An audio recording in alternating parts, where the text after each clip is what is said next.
Alright, we changed the lighting, so let's see if this makes anything a little better. The morning sun is bright through my open window, and the sound of my alarm quickly has me up and about. I slept surprisingly well last night, secure in the knowledge that I'd at least have got another chance with Emmy. If I can just keep myself from doing anything stupid, maybe I'll find out what's been eating her. Recently, I have coffee in a nice little glass jar. I have a few educated guesses, but nothing concrete, and certainly nothing that I'm going to say to her. I'd much prefer to have her tell me herself. Emmy's waiting for me, as promised, looking a little haggard, but otherwise bright and cheerful. Much more so than any previous day this week. Miss Sal, you're late. I wave my hand dismissively. Nonsense. You're just early. Emmy grins back, and it feels like we're back to where we should be with one another. Except now Emmy, not just me, wants to take another step forward. Although a part of me worries that she'll back out at the last second. Hurry up and stretch, Hal. I don't want to miss the bus. The bus? Yeah, the bus. I want to show you something.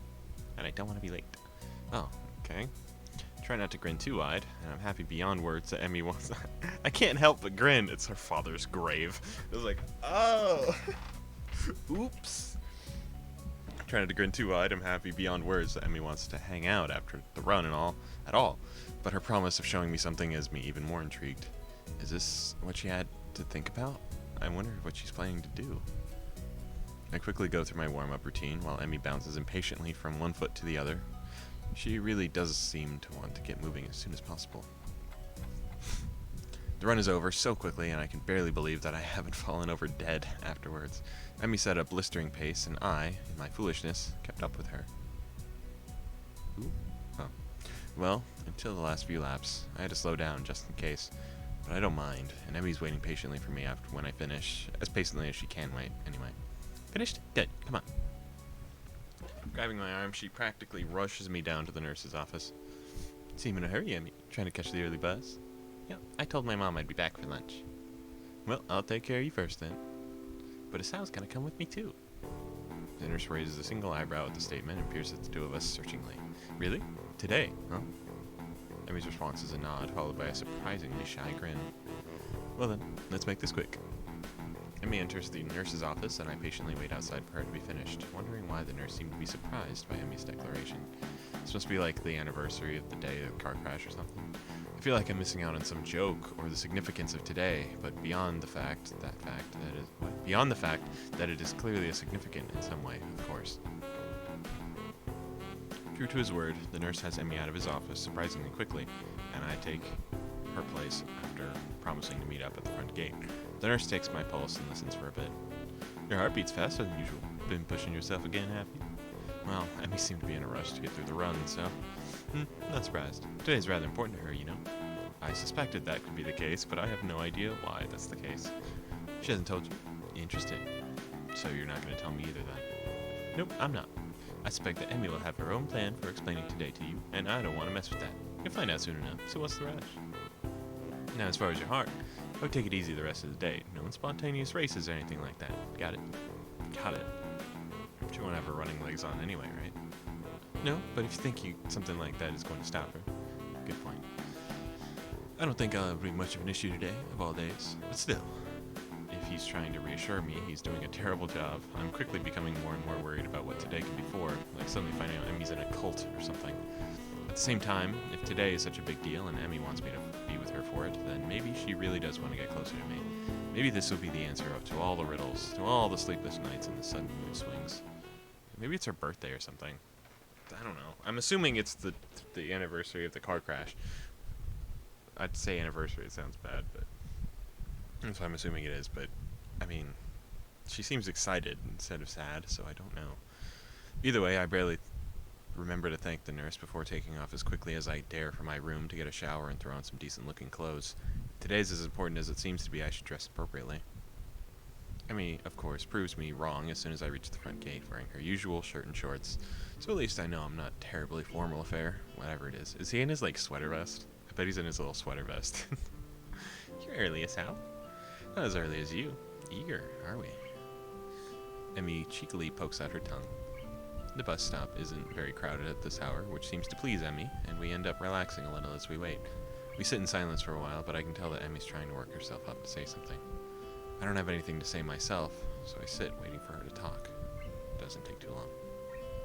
So, I'm sure you're curious as to why the nurse thought it was weird for me to bring you along today. It was a bit, yeah. But if you're not ready to tell me... Emmy stops my sentence, planting a finger on my lips. Don't tempt me, Hisao. I want to tell you this, but I'm just uncertain as how to go about it. I don't want to keep delaying or deferring. I just want to be able to say it. So say it. You know it's not going to be that easy for me, Hisao. So treat it like running. Warm up to it with some small and easy and go from there. Don't do it too fast. You know, I'm a patient man. I can wait for you to get to it. Emmy seems to consider my words, weighing them against what is probably a desire to get it over with. I will admit, as much as I keep telling Emmy to tell me, take her time, I wouldn't mind her getting over with it either. But somehow I know that Emmy probably needs more time than the bus ride will provide to get it all out, whatever it is. Yeah, maybe you're right. The bus stop probably isn't the best place for this anyway. But just to make sure that I don't go back on my word, I'll at least say this. She takes a deep breath, lets it out, and after a moment says in a low voice, We're going to see my dad today. The words hang in the air. Okay, I was right the first time, probably. I can see that Emmy's afraid that I'll panic and disappear in response, which a part of me almost wants to do. But it would be stupid for me to back out so suddenly to abandon the promise that I made to be there for Emmy when she needs me. The nurse thought it was so weird of her to bring me along. She doesn't bring anyone along, or at least I'm willing to bet that she hasn't before today. This day seems to take on an even greater significance. What has it taken Emmy to get this far? Ah. And why is that the best I can manage in response? Yeah. I don't know what I should say. Nothing, I think. Just promise me that you're gonna come with me? Of course, you know I will. Emmy smiles wanly, looking a little relieved. Good. In that case, we'd better get going. The bus pulls up just a little after she finishes the sentence. Vague memories of my first trip out here come to mind as I step off the bus, but unfortunately they're too vague to be of any use. I will be the first to admit that I don't quite recall how to get to Emmy's house, so I let her lead the way. She seems content to walk in silence, and I myself have no idea what I could possibly say, so the two of us arrive at her house, having said nothing since getting off the bus. Emmy's mother opens the door, and she doesn't seem surprised to see me standing next to her daughter. I expect that Emmy would have phoned ahead to let her mother know the change of plans. Emmy, it's Al, you're just in time. Lunch is about to be ready. Great. I was afraid we might be running late. As fast as you were going this morning, I doubt there was much of a chance of that. I certainly hope she wasn't too much of a bother, Hisao. She tends to get a little paranoid about being on time when food's involved. I hadn't noticed. This earns me a swat on the arm from Emmy, who, despite the serious nature of our conversation on the bus, was almost brooding quiet walk, has quickly become cheerful again. Probably to keep her mother from worrying about whatever it is Emmy plans to tell me later.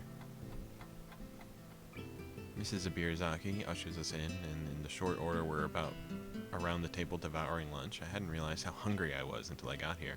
But for once, I seem to be eating almost as much as Emmy.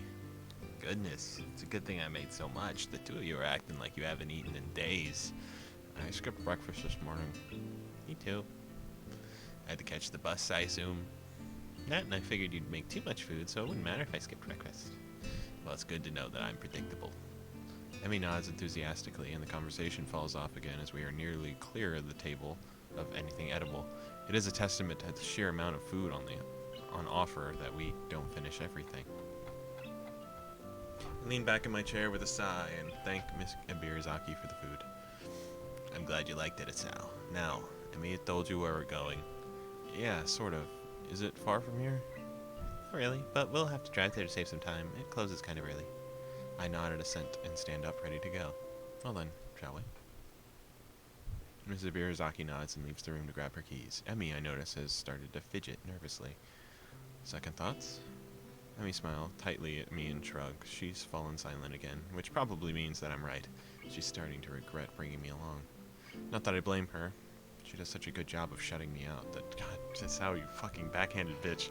She does such a good job of shutting me out that I doubt it's so easy to open up. Honestly, I'm worried that she's forcing it. But she said, while waiting for the bus, that I'm not supposed to give her a chance to back out, and since I promised to go with her today, I suppose there's not much of a choice. I can't go back on my promise, and she can't go back on hers. I just hope that both of us are up for it. And we're off. Emmy's mother blows through the dining room, collects two of us, and heads out the door at a brisk pace. Now I know where her daughter gets it from. Yep, that was right. Okay. The car pulls up at the cemetery gates, and I feel Emmy tense up beside me. I reach over and give her hand a comforting squeeze, which causes her to relax a little. Emmy's mother doesn't follow us, explaining that she prefers to visit the grave alone. Emmy steps through the gates, looks back as to make sure I'm still there. We step into the cemetery. I don't feel comfortable in cemeteries. Gravestones litter the ground, each one serving as a reminder that someone used to be alive and is no longer. How many died young? How many of us were as old as I am now? When do I wind up with a marker of my own? How much longer do I have left? The concept of not waking up, not seeing Emmy anymore, is not a happy one. It frightens me, and I very nearly turn around and exit right then and there. I don't want to go among dead people. I don't want to see their stones and think about who they were, or what they could have been if they'd only have more time. Then I look at the girl next to me, and my resolve returns. Emmy striding purposefully down the path, eyes clear, setting a pace. It's very nearly a jog. The sooner we get there, I suspect she thinks, the better. We're here. The gravestone, wholly unremarkable, is everything except the name etched upon it. The grass has grown up around the base. Oops, I clicked off the thing. Emmy's eyes are riveted to the stone. After a few moments, she turns around, looking surprisingly calm, yet solemn. Pink's not actually my favorite color, you know. What? I'm warming up to it. Ah. People tend to think that pink's my favorite color. I would assume it's green. I had my setup because it's all green. You wear green. It just makes sense. I don't know. People tend to think pink's my favorite color. I think it's because I like strawberries, even though they're red, and just assume pink's the right color for strawberries. And that it's my favorite color, but it's not. I'm too polite to tell anybody otherwise, of course. It's not like the only thing. It's not the kind of thing worth getting worried about, but I'll bet even though you thought pink was my favorite color. Blue. That's my favorite. Blue? Bitch, your character color's green. I did all this for you. My mom and dad are the only two who know that. Now you do too. Thanks for telling me. I think. You're welcome. There's a pause, and she considers what to say next, drawing a quick breath. I can't carry a tune to save my life. I can hum, but actually singing a song is something I've never been able to do. I don't mind, because I'm not a fan of karaoke anyway. Well, that's one potential date idea out the window. People all think that I'm really popular and a friendly person, but I only have a few close friends. Probably because everyone I keep in the dark. But I think it's also because I hate the idea of losing a close friend. There aren't many people worth the risk. I'm terrible at saying goodbye. I sometimes think that I can only run because it's the only thing I used to do with my father. You're not my first boyfriend. I dated a guy for a long while during my second year at Yamaku. But in the end we broke up, because I didn't want to get closer to him. You can live with that distance between us. Her rate of speaking increases slightly, and she's rushing toward the finish line. I'm actually 1 year older than you. Everybody thinks I'm younger because I'm short, but I actually had to skip 1 year in school because of my accident. They initially thought I was paralyzed. Okay, so she's the oldest girl in this game. You couldn't tell by looking at her, but she is. Isn't? I don't know. Whatever. They initially thought I was paralyzed because they pulled me out of the wreckage. I lost my legs already, but they were afraid that I wouldn't be able to use what was left of them.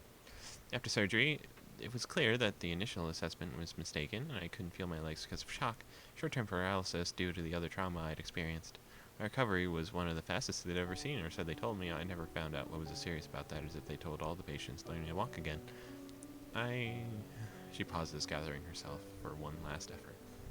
8 years ago today, I lost my legs, and I lost my father as well. I thought she was still talking fast. I think I was supposed to do that really sad.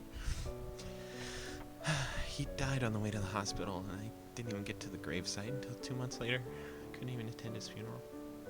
I'm so sorry. Don't be. That's what everyone says when they're sorry. I hate hearing that.